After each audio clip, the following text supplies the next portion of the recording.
এক রাজা, তার বৃদ্ধ মন্ত্রী খুবই ধার্মিক লোক। যে কোনো কাজের কথা বললেই সে বলে ভগবানের ইচ্ছে যখন হবে নিশ্চয়ই হবে। তার ইচ্ছা ছাড়া গাছের পাতাও নড়ে না। আপন ইচ্ছায় জীব কোটি বাঞ্ছা করে, কৃষ্ণের ইচ্ছা নইলে জীবের বাঞ্ছা নাহি পুরে। এটি রাজার ভালো লাগে না, রাজা এটি পছন্দ করেন না। তাই মন্ত্রীকে বললেন, আপনার এই কথাগুলো আমি তখনই মানব যখন আপনি আমাকে যুক্তি দিয়ে বুঝিয়ে দেবেন ভগবান আছে কি না। এটাই বহু মানুষের সন্দেহ, আর আপনি বলছেন ভগবান ছাড়া গতি নাই। শোনেন মন্ত্রীবর, আমি আপনাকে 3টে প্রশ্ন করব। আপনি যদি যথাযথ উত্তর দিতে পারেন, যুক্তি দিয়ে বুঝিয়ে দিতে পারেন, তাহলে এই সকলের সামনে আমি কথা দিচ্ছি, আমিও প্রচার করব যে আপনারা নিয়মিত কৃষ্ণ নাম করুন। কিন্তু আমি ততক্ষণে বলতে পারবো না যতক্ষণ না আপনি প্রমাণ করতে পারবেন। হ্যাঁ, উল্টো দিকে তাকাবে না, তোমার গর্দান যাবার পালা। হ্যাঁ, উত্তর দিতে না পারলে তোমার ঘাড় থেকে মাথা নামিয়ে দেব। আর যদি উত্তর দিতে পারো পুরস্কারের সীমা থাকবে না। ঠিক আছে, এখন বলবো কি বলবো না, প্রশ্ন করব। আপনারা তো মন্ত্রী নয়, হাঁ হাঁ করছেন কেন? আপনারা শুধু ঘটনাটা শুনতে থাকুন আর অনুভব করুন। আপনাদের ভেতরেও এই প্রশ্ন আছে যে আমরা খাটি তো খেতে পাই, আমি করি তো কিছু পাই, তাই এর মাঝখানে ভগবানকে নিয়ে এত প্রচার, এত কীর্তন, এত এত কথা কেন? তাই এই প্রশ্নের উত্তর আপনারাও প্রাপ্তি হবে। তাই এখন বলছে, তাহলে আমি বলি, বলে মহারাজ, তদ বৃদ্ধি প্রণিপাতেন পরিপ্রশ্নেন সেবয়া।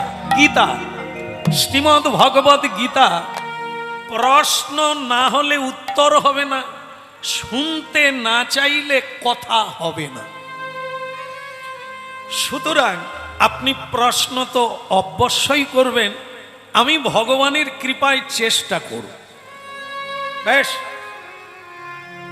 ঠিক আছে। তাহলে প্রথম প্রশ্ন হচ্ছে, ভগবান কোথায়? দেখি অনেক খাওয়া দাওয়া করেছ, আমারই মায় নাই খেয়ে বৃদ্ধ হয়ে গেলে, সংসার বাড়িয়ে ফেললে, এখন দেখি উত্তরটা কি দিতে পারো। ভগবান কোন দিকে তাকিয়ে আছে বলো। আরেকটা প্রশ্ন হলো, ভগবান কি করতে পারেন? তোমার ভগবান, মানুষ যে কি করতে পারে সে আমরা দেখতেই পাচ্ছি, কিন্তু তোমার ভগবান কি করতে পারে এটা তুমি বলবে।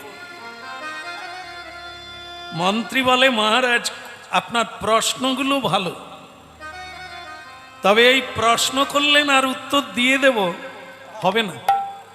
আপনি আমাকে 1 সপ্তাহ সময় দেন, কারণ এটি ভাববার আছে, এটি বোঝার আছে, এবং আপনাকে বোঝাতে হবে। তার মানে একটু সময় লাগবে। সব কিছু তাড়াহুড়োতে হয় না। ধৈর্যের ফল হচ্ছে মিষ্টি, অধৈর্যের ফল হচ্ছে তেতো। আপনারও জানা আছে। হ্যাঁ, তাড়াহুড়ো করতে নেই। এই জন্য আপনাকে বলি, আমাকে 1 সপ্তাহ সময়। ঠিক আছে, ঠিক আছে, এ সবাই শুনে নিলেন। 1 সপ্তাহ পরে আপনি উত্তর দেবেন, অবশ্যই দেবেন। আর তবে আপনি বেঁচে থাকবেন, পুরস্কার পাবেন, হরিনাম গাইবেন, তো ঠিক আছে। যদি না পারেন, সকলের সামনে আপনার ঘাড় থেকে আমি মাথা নামিয়ে দেব। এখন ভক্তমণ্ডলী মায়েরা, মন্ত্রী বাড়ি চলে গেল, বলে তো দিলেন রাজাকে 1 সপ্তাহ।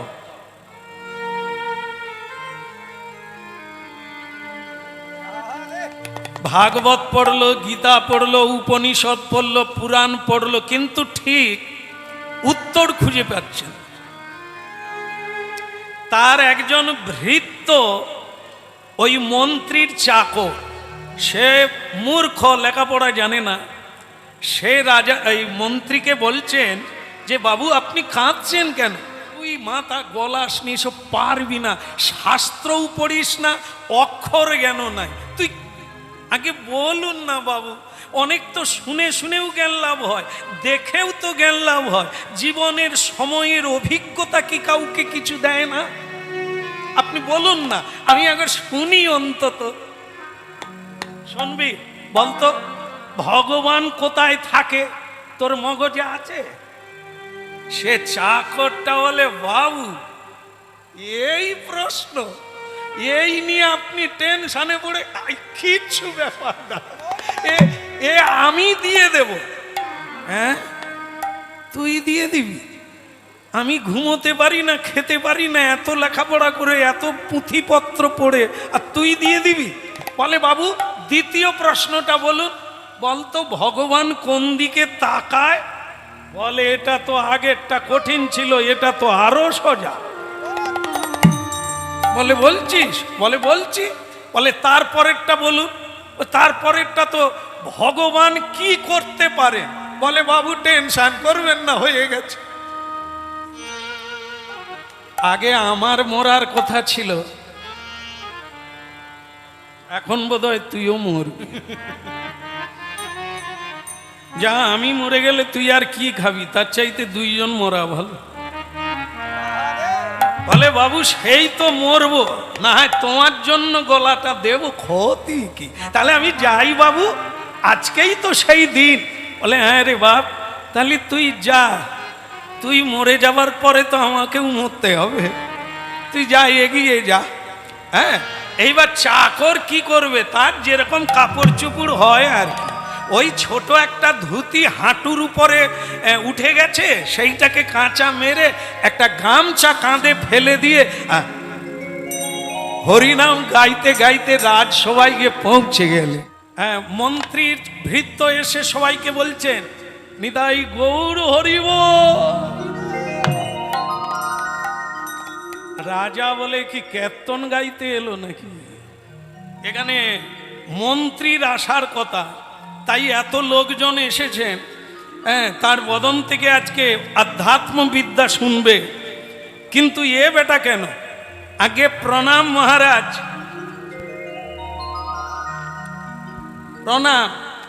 আমার মন্ত্রী মশাই হচ্ছে আমার মনিব, আমি তার চাকর। বলে সে দেখেই বোঝা গেছে অভদ্র কোথাকার।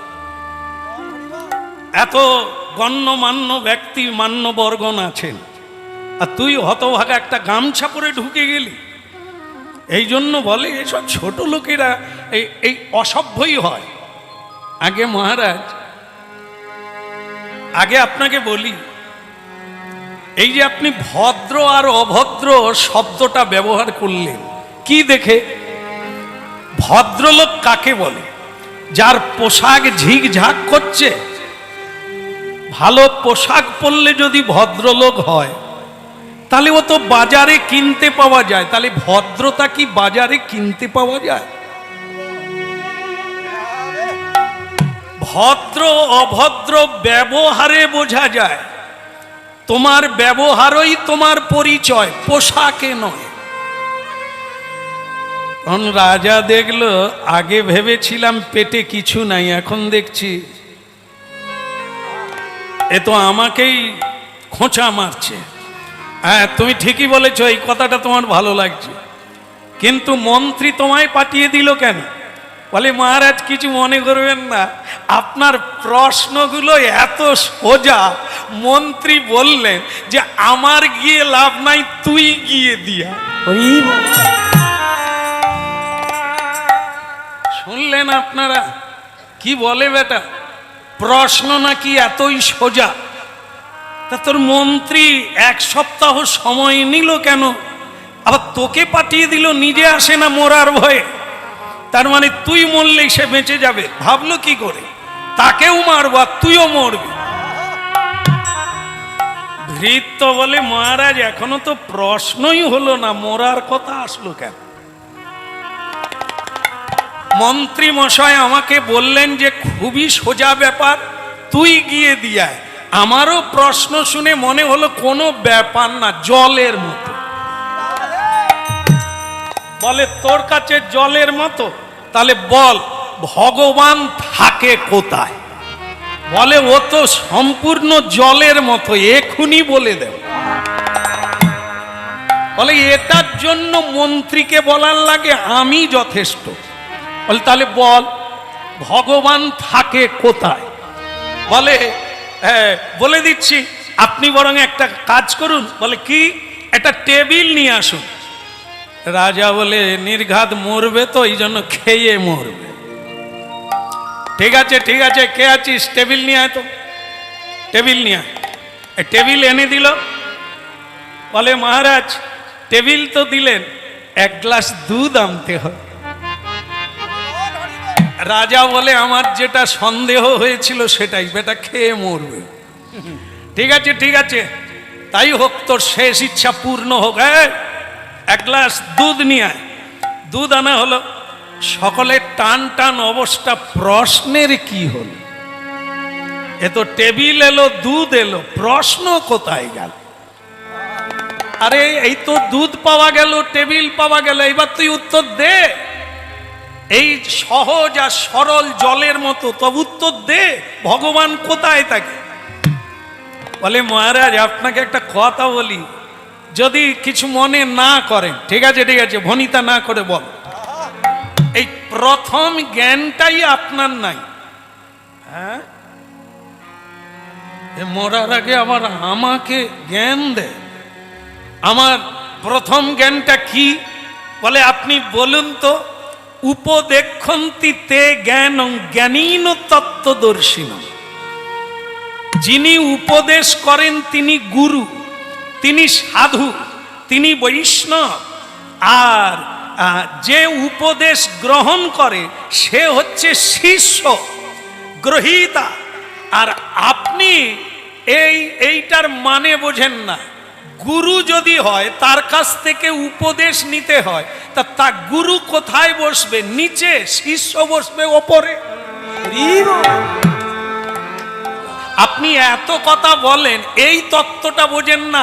আপনাকে আধ্যাত্মিক জ্ঞান উপদেশ করব, আপনি সিংহাসনে আর আমি মাটিতে দাঁড়িয়ে আছি। রাজা বলে এর ভেতরে যে কি কূটবুদ্ধি চলছে আমি তো বুঝতে পারি না, তবে কথাটা কিন্তু খাঁটি বলেছে। গুরু উপরে থাকবে, শিষ্য নিচে থাকবে, তবে তো কথা চলবে। ঠিক আছে, এই আমি নেবে পড়লাম, তা তুমি আমার সিংহাসনে গিয়ে বসে। সে আর কি করবে, গামছা ঝেড়ে উঠে পড়ে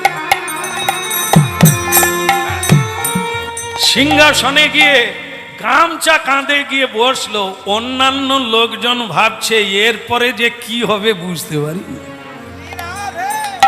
তা মহারাজ বলছে বসার জন্য তো বসা নয়, উত্তর দেওয়ার জন্য বসা। উত্তরটা কোথায়?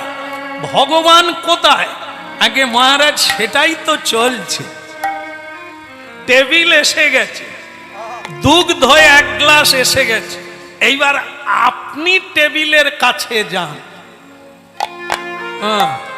তা ঠিক আছে আমি গেলাম। এবার বল। বলে গ্লাসে কি আছে? বল কেন দুগ্ধ আছে। আচ্ছা দুগ্ধ আছে, আপনি বলতে পারবেন মাখন কোথায় আছে? বলে মাখন এখানে মাখন নাই। বলে মহারাজ মাখন দুধের ভেতরে আছে। বলে হ্যাঁ তা তো আছে, দুধের ভেতরেই মাখন আছে।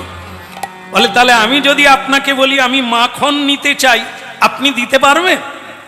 বলে তা কি করে দেব? দুধের ভেতরে মাখন আছে, কিন্তু আমি পাবো কোথার থেকে? কেন পাবেন না? দুধ গরম করুন, দুধ ফুটিয়ে ওকে দই বসিয়ে দেন। দই বসানোর পরে ওকে মন্থন করলে মাখন উঠবে। আপনার প্রশ্নের উত্তর দেওয়া হলো। হরি কোথায় নেই? সর্বং ইদং খলিদং ব্রহ্ম। ইট পাথর কাঠ পিপিলিকা দানব মানব সর্বময় তিনি আছেন, কিন্তু আপনি তাকে পাবেন কোথায়? দুধের মধ্যে যেমন মাখন আছে, আছে কিন্তু পাওয়া যাবে না। দই বসাতে হবে, মন্থন করতে হবে, তবে গিয়ে মাখন উঠবে। ঠিক তেমনি ভগবান কোথায়, ভগবান কোথায় তর্ক করলে পাওয়া যায় না। আপনাকেও গুরু দীক্ষা নিতে হবে, বসতে হবে, তারপরে মন্থন করতে হবে, সাধন করতে হবে, তবে তুমি গোবিন্দকে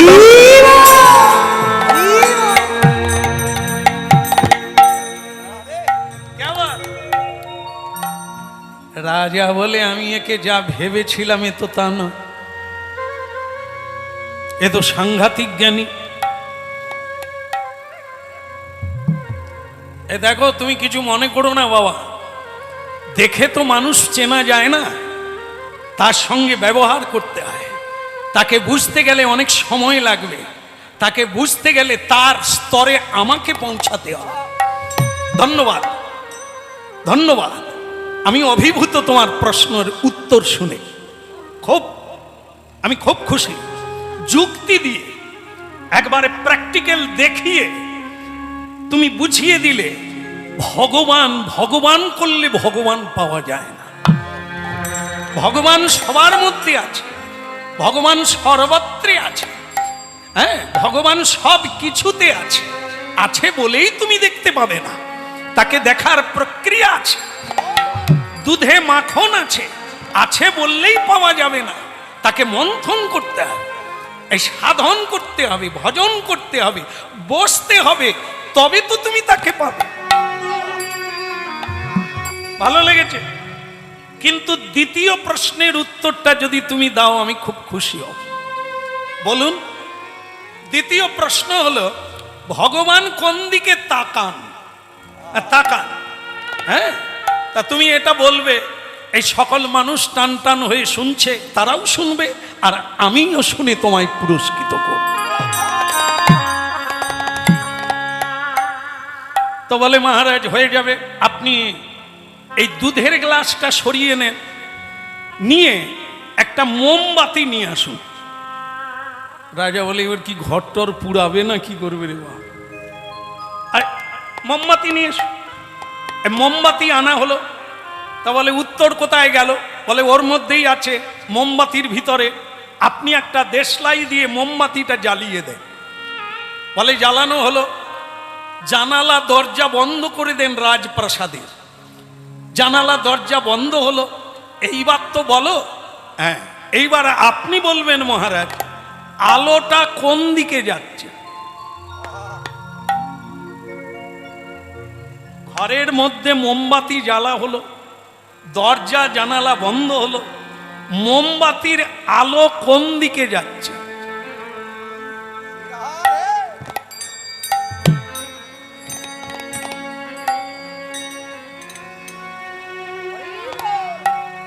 क्या बात, क्या बात, আলো কোন দিকে যাচ্ছে?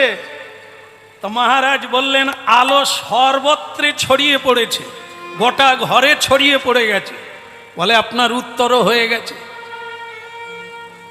হ্যাঁ, ভগবান এরকম না যে ভগবান এই পরোক্ষবাদী, যে মাখা দেবে, মাখা সন্দেশ তার দিকে তাকাবে, আর যে নকুলদানা দেবে, চোখের জল দেবে, সেদিকে তাকাবে না। এটা আপনাদের ভুল। ভগবান সব দিকে তাকান, সব কিছু তিনি দেখছেন, সবার দিকে সমানভাবে আলো দেন। কিন্তু মানুষ তার দুর্ভাগ্যজনিত আলো দেখতেও পায় না, আলোর ব্যবহার জানে না, তাই সে অন্ধকার অজ্ঞানতায় থাকে। ভগবান আলাদা করে কোনো বিচার করেন না, কার দিকে তাকাবেন কার দিকে তাকাবেন না, কারণ এ বিশ্ব সংসার তাঁরই সৃষ্টি। এই জন্য তার এই পরোক্ষবাদী নেই, সাম্যবাদ, তার কাছে সবাই সমান, না কেউ শত্রু আছে না কেউ মিত্র আছে, তার কাছে সবাই সমান। জীব অজ্ঞানতার অন্ধকারে ভোগে, তাই ঈশ্বর তত্ত্ব জানতেও পারে না, ঈশ্বরের প্রিয়জনকে চেনে না। সে তো দূরের কথা, ধৃতরাষ্ট্রের মতো কিছুই দেখতে পায় না, কে আপন কে পর, কার সঙ্গ করা উচিত কার সঙ্গ করা উচিত নয়, মানুষ আজও বুঝতে পারে না। এ তো অন্ধ। তাই সূর্য উঠলো কি উঠলো না মানুষ জানতে পারে না। তাই ভক্তমণ্ডলী মায়েরা, এই তত্ত্ব তো আমি খুব যুক্তি দিয়ে বুঝলাম, যে তুমি বুঝিয়ে দিলে ভগবান সব দিকে তাকান। উত্তর হলো, এখন তুমি আমাকে শেষ প্রশ্নের উত্তরটা দিয়ে দাও, আমি খুব খুশি হব। খুশি তো আপনি দুটো প্রশ্নের উত্তরে? বলে আলবাত, একদম খুশি। শেষ প্রশ্নের উত্তরটা তুমি দিয়ে দাও। আমার মনিবকে একবার ডাকতে হবে। তোমার মনিব মানে বুড়ো মন্ত্রী? আচ্ছা ঠিক আছে, কে আছো বাবা? মন্ত্রী মশাইকে একটু ডেকে দাও। মন্ত্রী মশাই বলে, ওই বোধহয় সে মরে গেছে, এবার আমার ডাক পড়ছে। কিছু করার নাই, উত্তর তো আমি এখনো খুঁজে পেলাম না, কি যুক্তি দিয়ে বোঝাবো। তা যাই, এবারে মরে যাই, পরের বারে ভালো করে বুঝবো। হ্যাঁ তা যাই, চল বাবা চল। বেচারা আমারই কাছে খেলো দিল আর মরে গেল, এবার আমার ডাক পড়ছে, চল যাই। অনেক দিন তো বাঁচলাম, এবার হরিবোল বলতে বলতে মরে যাই, কোনো দুঃখ নাই। গিয়ে দেখে অবাক কাণ্ড। কি? রাজা মাটিতে দাঁড়িয়ে আছে হাত জোড়ো করে, আর তার যে চাকর, মানে গামছা কাঁধে যে মূর্খ, সে সিংহাসনে একবারে হেলান দিয়ে বসে। সে মন্ত্রী বলে, ওরে হতভাগা রে, হয়তো খানিকক্ষণ পরে মরতাম, তোর জন্য আগে মরে যেতে। ওরে তুই হথা বসছিস কেন? ওটা তো রাজার সিংহাসন, ওরে তুই নেবে আয়। সে তখন আরো কায়দা করে বসছে। হ্যাঁ, রাজামশাই মন্ত্রীকে প্রণাম করে বললেন, আসুন মন্ত্রীবর, পূজ্যবর, হ্যাঁ ভক্তিপ্রবর, আসুন আসুন। মন্ত্রী বলে, রাজা এত সম্মান করে কেন? কি ব্যাপার? ওই শেষ সম্মান দেখিয়ে দিচ্ছে মনে হয় আর কি। তা আসুন আসুন, আপনার সিংহাসনে আপনি বসুন। মহারাজ ওকে ক্ষমা করে দেবেন, ও তো মূর্খ, আমি ওকে কিছু শিখাতে পারিনি, বোঝাতে পারিনি, ও আপনাকে মাটিতে নামিয়ে দিয়েছে। বলে, সে কথা পরে, আপনি এখন আপনার জায়গায় বসুন, কাজ চলছে। হ্যাঁ, তা কি হয়েছে? বলে, বাবা এইবার তুমি এই শেষ প্রশ্নের উত্তরটা দিয়ে দাও। তো তখন সেই ভৃত্য মানে চাকর বলছে, এখনো উত্তর দিতে হবে? ভগবান কি করতে পারেন এটা কি আপনার এখনো দেখতে পাচ্ছেন না? মগজে ঢুকছে না? দেখুন না এই অবস্থাটা, দেখুন কিরকম। যে রাজা সে মাটিতে দাঁড়িয়ে আছে হাত জোড়ো করে, আর যে চাকরের চাকর সে সিংহাসনে বসে আছে। ভগবান কি করতে পারেন আপনি জানেন? যে ভিখেরি সে রাজা হয়, যে রাজা সে ভিখেরি হয়। লায়লা আয়লা হুদ হুদ ফণি এগুলো যখন আসে, কোন রাজা, কোন মন্ত্রী, কোন নেতা, বিজ্ঞানী একে আটকাতে পারে? হ্যাঁ, মানুষ যতই অহংকার করো, লাফালাফি করো, টিকবে না। জলের তলায় পৌঁছে দিতে পারে। এত কিছু ঘটছে, তার ভিতরেও যারা অচৈতন্য হয়ে থাকে, তাদের চৈতন্য মেলায় আসা দরকার আছে।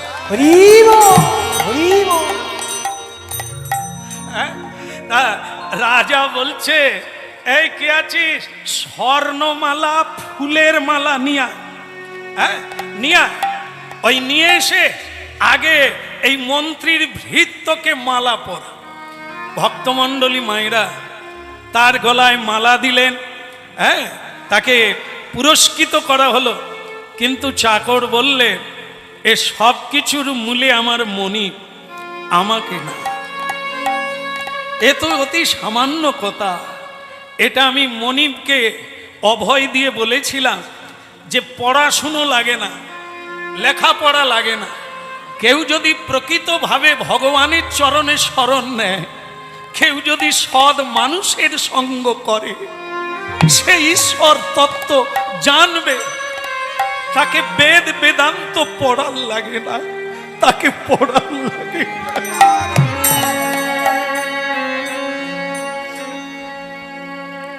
রাজা বললেন, আজ থেকে তুমি আমার গুরু। গুরু তো সেই হয়, জন্মসূত্রে গুরু নয়। জন্ম হোক যথাতথা, কর্ম হোক বড়। এ পৃথিবীতে পৃথিবী তাকেই পুরস্কৃত করে, কর্মে মহান, ধর্মে মহান। এই হলো পুণ্যভূমি ভারতবর্ষ। এই সেই ভারতবর্ষ যেখানে মাথা ঠেকালেই পুণ্যভূমির ধুলা আপনার ললাটে ঠেকে যাবে। তাই আজ থেকে তুমি আমার গুরু। তুমি যে চৈতন্য দিলে আমাকে, ভগবত তত্ত্ব সন্ধান দিলে, তুমি আমার গুরু। তাই ভক্তমণ্ডলী মায়েরা, এই অনেক অনুষ্ঠান আছে, অনেক অনুষ্ঠান হবে আমাদের জীবনে, কিন্তু কোনো অনুষ্ঠানের সঙ্গে এই অনুষ্ঠানের তুলনা করা যাবে না। এ অনুষ্ঠানের দ্বারা মানবের চেতনা হবে, হারিয়ে যাওয়া চেতনা ফিরে পাবে, হারিয়ে যাওয়া ঠিকানা ফিরে পাবে, নিজের বাড়িতে নিজেরা ফিরে যাবে। এই হরিনামের দ্বারা, এই চৈতন্য কথার দ্বারা মানুষ তার নিজের ভবনে ফিরে যাবে। হ্যাঁ, আমাদের বাড়ি কারো এখানে নয়, আমাদের বাড়ি হচ্ছে গোলক বৃন্দাবন, ভগবান শ্রীকৃষ্ণের চরণার্পিত।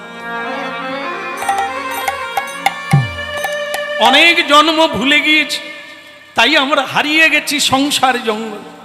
এখন আমরা আবার ফিরে যেতে চাই শ্রী চরণার বৃন্দে। তাই এই চৈতন্য মেলা।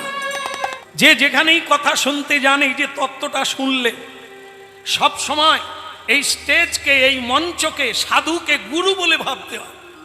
বন্ধু বলে ভাবলে হবে না, দাদা বলে ভাবলে হবে না, ভাই বলে ভাবলে হবে না, আত্মীয় বলে ভাবলে হবে না, গুরু মানতে হবে।